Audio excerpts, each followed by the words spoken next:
To our friends at Locked On Gators. Charge on. The Orlando Magic starting to figure things out as we get closer to the Christmas break, maybe? Question mark. We'll talk about all that, not the first part, because charge on. We'll talk about all that coming up here on today's Locked On Magic.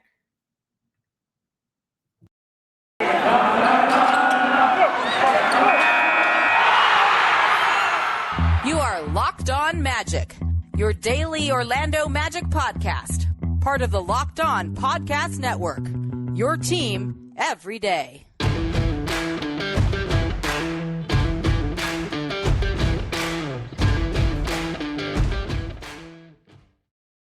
And you are indeed Locked On Magic. Today is December 24th, 2021. Merry Christmas Eve to all, and to all, Merry Christmas Eve. I don't know how that works.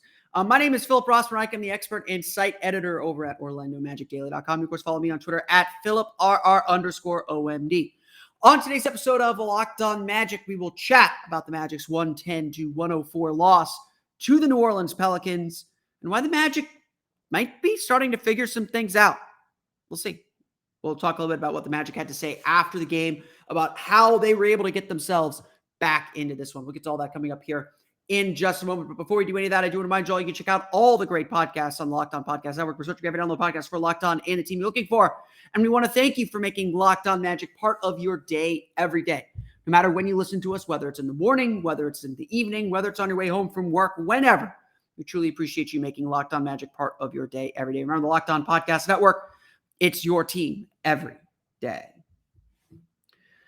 The Orlando Magic finally got some good news on Thursday. After a week of just turmoil and bad news and bad injury luck and all that, the Magic got some guys back. Cole Anthony, Wendell Carter back in the lineup, and their presence was sorely missed as this game showed. RJ Hampton out of health and safety protocols. He's just getting his conditioning back up after being down for so long. The Magic got some good news. So yes, 10-day contracts will begin to expire. I think we're 7 days in now. So Sunday will probably be the last day for the first four guys that the Magic sign. Maybe the Magic sign a few more. It depends who's still in COVID protocols, but the long journey that's been this week appears to be close to an end. Whether you think that's a good thing or a bad thing, I will leave up to you, because certainly that team played with a ton of effort. And that effort largely, I think, carried over into Thursday's game, but there was obviously still some tinkering to do. The first being, it was very clear in the previous two games when those guys were in the game, when the new signees were in the game, the Magic just not able to build good lineups. They were just able to survive them. Again, it's not that they weren't playing hard. It's not that they weren't doing some good things. There were some good things from all those guys throughout the course of the last two games. But when the Magic had all four of their G League guys or five of their G League guys at the same time, like, I'm not saying this to be rude or mean or anything, but you could tell the level of play dropped off. The big difference, though, was Brooklyn and Atlanta were both equally as undermanned. Maybe not equally as undermanned, but they were also severely undermanned too. And so the Magic were able to survive those minutes. New Orleans was not that. Yes, Zion was out. Yes, Jonas Valanciunas was out. Yes, Nickeil Alexander-Walker was in health and safety protocols, but New Orleans was largely the team that they were bringing with them everywhere. They haven't had to go through the crazy number of signings that the Magic have had just to field a functioning roster. And so those minutes late in the first and early in the second, when that bench group was in, they were rough. And for the first time, the Magic really got burned by them, really got hit by them. Orlando trailed for most of the first half. They were climbing uphill the entire game. They trailed by as much as 20 in the third quarter. But then the spark happened, and you could see it turn a little bit. The Magic were able to find their spark. Franz Wagner scores 17 in the third quarter. The Magic start getting out in the fast break, pushing in transition. They start getting the shots and getting the vibe and the feel that they've been hoping for, that they've been looking for, that they've been searching for.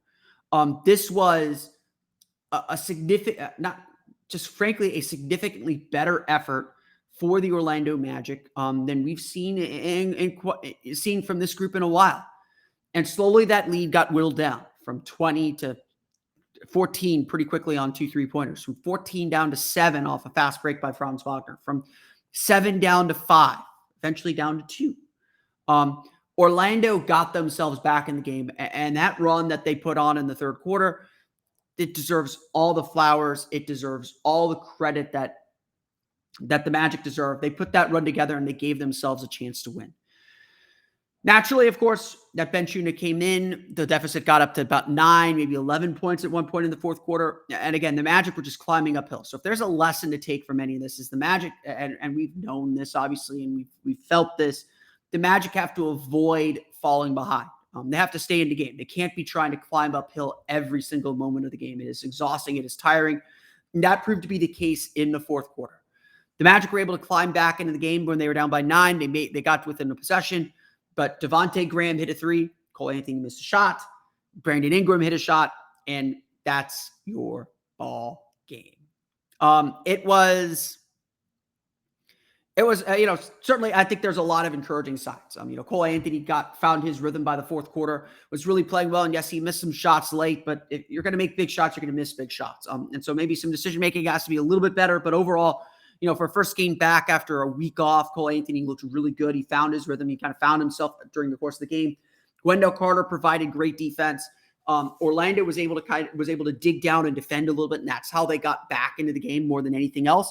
And so the Magic did the things that they have to do to win games. They did the things that they have to do to put themselves in a great position to win. And of course, just unable to get over the hump at the end, unable to kind of get themselves back into it and get themselves into the lead to give themselves the real chance to win.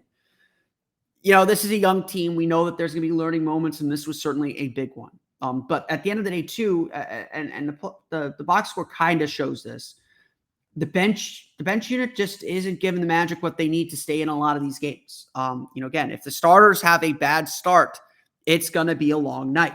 That's been the case all season long because the Magic starting group has played relatively well. Certainly, there are still some bad moments and still some struggles, but the Magic have found their groove. They found a little bit of rhythm, and now the question is, okay, how do they harness it for the full 48? And that discussion isn't new. We've had this discussion throughout the course of the season. The goal, of course, is to see it get better, but really the only way it's going to get better is with health, is getting guys back healthy. And this is a roster that's just so severely undermanned. And so finally playing a roster that isn't as undermanned or dealing with as many injuries and absences as the Magic are, they got burned. So I don't think this, certainly not a loss to get crazy over. I think the Magic understood that this was a big learning lesson, and a big learning lesson in a huge way.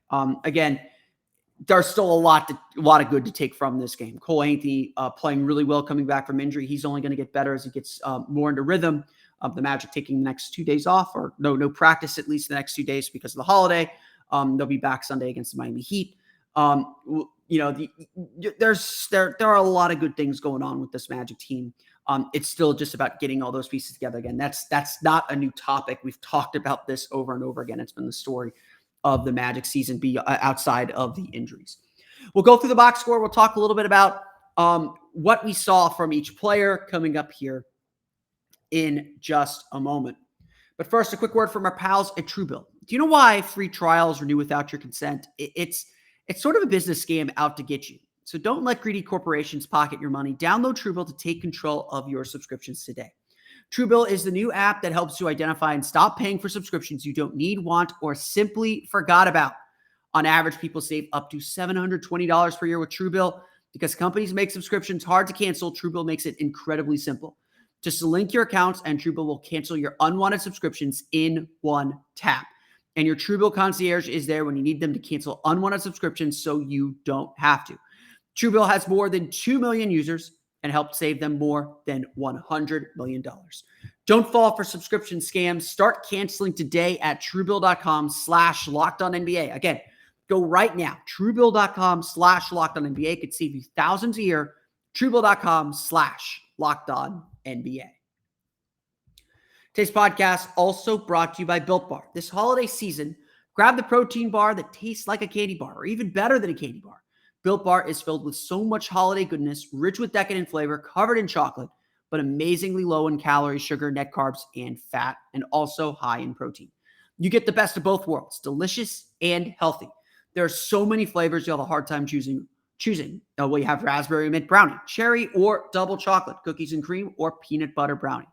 Built Bar gives you that extra fuel to get through the holidays this season. So throw one in your jacket or purse. You never know when you're going to need it. Because it's the season of peace and love. Be sure to not get into crazy debates over which one is your favorite flavor, and make sure Santa leaves a few in those stockings. Like some of the marshmallow treats you get around the holidays, you need to get your hands on Built Bar Puffs. They're light, fluffy, and marshmallowy through and through. Different flavors, all covered in chocolate. They taste so good you won't believe they're filled with protein. Go to Built.com and use promo code LOCKED15 and get 15% off your order. Again, use promo code LOCKED15 for 15% off at Built.com. We want to thank you once again for making Locked On Magic part of your day every day. No matter when you listen to us, we're free and available on all platforms as well as streaming on YouTube. Let's go through the final box scores. The Orlando Magic fall to the New Orleans Pelicans 110-104. I want to start with Franz Wagner. I know he wasn't the leading scorer for the team. I know he wasn't the high scorer, but 17 of his 20 points in the third quarter, a big catalyst for getting the Magic back into the game and really just playing within the offense too. That continues to be the most impressive part. Franz Wagner deserves, we've given him a podcast already. We've talked a lot about him. He deserves a lot of credit for the way that he's handled every piece of adversity this season. Anything that opponents throw at him, especially as a rookie, he has figured out and taken to. Honestly, like start of the game, first quarter, it really looked like he was a rookie. It finally looked like, okay, he can't do this all 82 games. He can't be this great player every night. He's going to have bad nights. He's going to have nights where he just can't figure it out. It looked like it was going to be one of those nights. Again, there's nothing wrong with that. He's a rookie. He's going to make mistakes. Cole Anthony's still going to have these games too, where he's figuring things out. Second year in the league, he's better and getting better, but it's a constant process of improvement and learning. Franz Wagner was just really, really good. That's really the only way I can describe it. He was struggling to finish in the first half, and the second half, the third quarter especially, the light switch just went on. The Magic got out in transition a lot more, where we haven't seen a lot of Franz, but he was great cutting to the basket, knifing through the lane. He was able to get to the foul line. He was able to get his shots to go win, obviously, and that's a big key. But he was just able to make plays for himself and others. Wagner finishes with 20 points, 2 blocks, 5 rebounds, 7 for 16 shooting, just 1 of 4 from deep, and 5 for 6 from the foul line. Just frankly, a very good game from Franz Wagner. Again, not perfect at all. He still, he definitely had his rookie moments, which is okay. He's a rookie as long as he learns from them.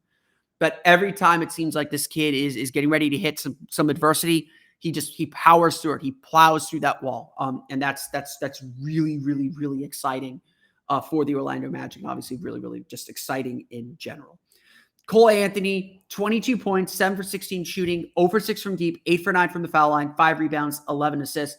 Considering this was his first game back, and he really got the Magic back in the game after they trailed by 9 in the fourth quarter. He had 8 of his 22 in the fourth. Cole was really good. I think he figured out he didn't have a shot going early. He started attacking the paint, had that nice floater game going, did a good job creating space for himself to get a shot off, did a good job distributing, just getting into the paint and distributing for others. And I think that's a really big step for Cole. The passing thing is a big step for Cole. I mean, he is a really gifted player. I think a lot of us still have questions about him as a playmaker, but he continues to show improvement in that area. And just the patience that he shows getting into the lane was really impressive. Cole with only 1 turnover, considering it's his first game in a week, certainly a big thing for him. Again, just the field goal percentage was low, but I think a lot of that's just rust. I think a lot of that was just figuring out where his rhythm and where his shots were, especially some of those early shots from him. And then, he made some bad shot decisions in the fourth quarter, especially late in the game, which, he's made plenty of big shots. If you make lots of big shots, you're going to miss a few big shots. And so I'm not going to be so upset. Would I like to see a little bit better execution down the stretch? Sure, absolutely. That's the fourth quarter is all about execution. But we know Cole Anthony's a playmaker. We know he's a shot maker. We know he's not afraid of those late game situations. So I'm not going to be too upset with the decisions that Cole Anthony makes for the most part.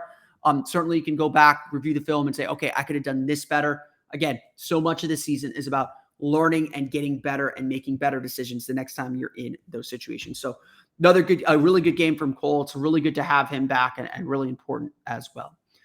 Gary Harris, 22 points, 9 for 14 shooting, 4 for 5 from deep. We don't talk enough about Gary Harris. He's playing really, really well, guys. I think those early season struggles when he wasn't sure about his role, where he fit, getting himself back healthy again.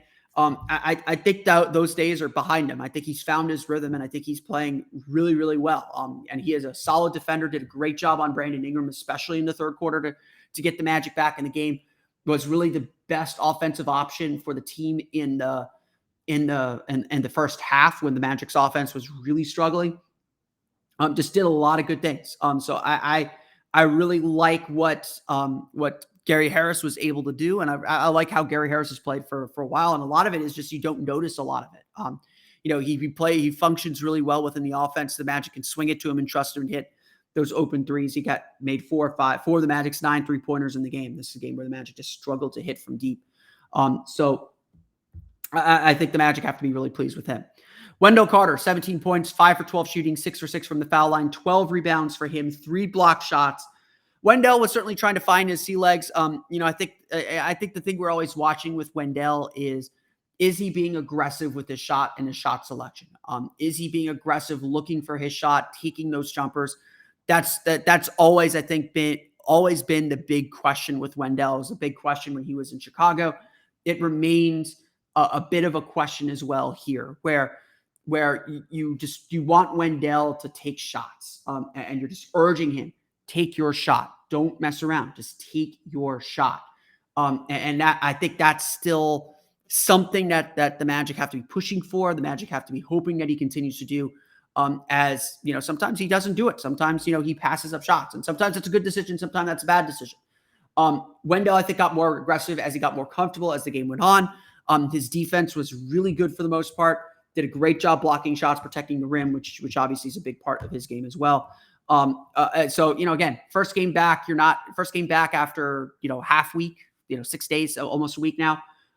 His leg injury certainly seemed like it was more serious than it ended up being, thank God. So it's good to have him back. And again, I think he and Cole, they were feeling their way out through the game, especially early on. That I think that's what really put the Magic in their hole. That's not anyone's fault. That's just how you kind of get yourself back into rhythm of things. Once they were in the rhythm of things, you saw how good the Magic played, and certainly how the Magic were able to push ahead again. I do think it says something. It's individual game plus minus is always a little weird. But Wendell Carter plus 11, Cole Anthony plus 10, leading the Magic here. The problem for the Magic, though, was twofold. Chuma Okeke in early foul trouble. He had 3 fouls in the first quarter. Really never got into a rhythm in the game. 3 for 9, 0 for 5 from deep. Chuma's 3-point shooting had a nice little spike late last week, starting to come back down. He's got to figure out how to make those shots to remain effective, especially knowing that there's a guy waiting in the wings that plays the same position. The bench, though, really poor. Only 17 points off the bench for Orlando, 8 of them coming from Admiral Schofield, who had a really nice game. 3 for 3 shooting, 5 rebounds for him, 2 blocks as well. Freddie Gillespie, I think, had some good minutes as well, with 6 rebounds to not score in the game. But other than that, just not a lot coming from the bench. B.J. Johnson missed all 5 of his shots. Tim Frazier missed all 5 of his shots. The Magic lost this game because of their bench minutes. And again, it can really be boiled down to that. The late first, early second quarter was when the Pelicans really built their lead into a double-digit lead. That's when the Magic had their bench in. And then early in the fourth quarter, the Magic were down by 5. That lead extended out to 9, 11 points, and the Magic had to scramble to come back in the game with about 7 minutes left with their starting unit. And they were able to give them the credit. They were able to get back in the game, give themselves a shot at winning if they could get a couple shots to go down. But you don't want to bring the game to that kind of a coin flip. You need to kind of sustain yourself a little bit so that your starting lineup, which is really good, which is really capable of erasing these deficits, can instead build a lead instead of erase a deficit. Again, that's such a huge theme for the Magic this year. The Pelicans led in scoring by Brandon Ingram with 31 points, 12 for 23 shooting for him. Orlando did a good job in the third quarter on him. but Ingram just too easy getting to his spots, too easy getting to his shots. Really did a good job just beating up Chuma Okeke. I mean, this was one of Chuma's worst defensive games, in my opinion. Just Ingram just moving him off his spot and just getting where he wanted to go. Josh Hart with 22 points, a lot of that in the first half.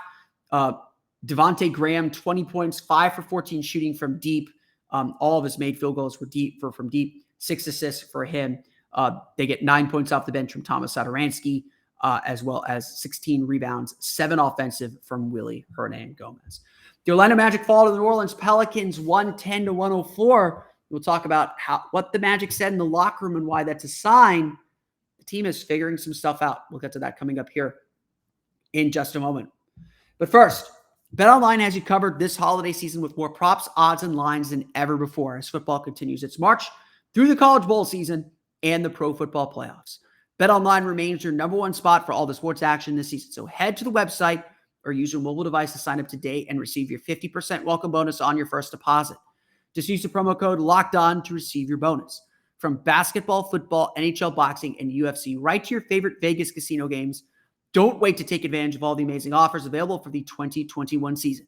BetOnline is the fastest and easiest way to bet all your favorite sports, so don't wait to take advantage of all the new amazing offers available. BetOnline, where the game starts. You know, I think that one of my big concerns about this team was a lack of veteran leadership. We didn't really know much about Gary Harris. I assumed he'd play. Terrence Ross is a very particular type of player. Robin Lopez is a nice veteran off the bench, but this is a team that's going to be kind of fed by and led by really young players who are still learning the league. And the one thing that I think we experienced in the first rebuild was the Magic's most success in that first season was with Jameer Nelson and Glenn Davis and JJ Redick on the floor. And I think one regret that we all have from that first rebuild, and from everything I understand, it was not handled well internally either. The one thing that I think we all regret from that first rebuild is that, they probably needed Jameer Nelson to stay another year, or at least another half year. They turned the keys over to Elfrid Payton and let the young guys kind of run wild. Maybe a year too soon, maybe a half year too soon, before they were ready. And again, I think the Magic needed to do right by Jameer, certainly, which I don't think they did. And I think Jameer has said that he did not think they did, which is, frankly disappointing. And one of the big issues with the Rob Hennigan era. But not having a veteran leader, and especially not having a veteran coach, I think there was a real concern that it would just be let the kids play and make mistakes and not have kind of guided direction. Again, the reason why we talk about identity, the reason why we talk about a culture, the reason why we talk about wanting to see what this team is trying to be is so that there is direction. So that it's not just you're getting experience and that's all that matters. Experience is good. We want the young guys to get experience, and no one's arguing against that. But that experience needs to be focused in the right direction. And so that when you get that experience, you say, okay, this is what you did. This is what we need you to do. And when you don't have a lot of experienced players, that accountability can be really, really tough. We talked yesterday a little bit about the culture that the Magic are trying to build, and how everyone's fighting and pulling for each other. And you can see the encouragement and how close this group is. We've heard Jalen Suggs talk about, with Kevin O'Connor of The Ringer on the Mismatch podcast, talk about how everyone is pulling for each other. They understand that they're all trying to win, obviously, but their record is not indicative of their growth and not the goal of the season. So there's a lot of that. Jamal Mosley has spoken continuously about the spirit of the team and how they're all fighting together. And again, being down 20, being down all the men that they've been down and fighting back continuously. Like, again, yes, you want it to win. You don't ever want to be down 20 to begin with. But I do think that stuff is really, really important. And we got a little bit of a glimpse into this process and why this does feel a little bit different and why everyone still seems very, very invested in what the Magic are trying to do. After Thursday's game, Cole Anthony Cole Anthony was asked what was said in the locker room. And, I think how the Magic have set things up really shows the maturity of this group. They're very, very young, but they are very, very mature. Cole Anthony talked about how at halftime, there was a conversation. Everyone talked about what was going wrong. They didn't call players out. There wasn't finger pointing. It was a collective group trying to figure out how to get better. Markelle Fultz and Etuan Moore stepped up with observations for players and for the team to take that next step, to get back into the game. To me, this feels like a collaborative process where, again, everyone understands the goals, and that's really, really important. But everyone is working together to find solutions, to find ways to get better, to find ways to come together as a team. To me, what Cole says after the game, and you can find the audio on the Orlando Magic's YouTube page, and you can find it on OrlandoMagic.com. What Cole said after the game shows they are figuring things out.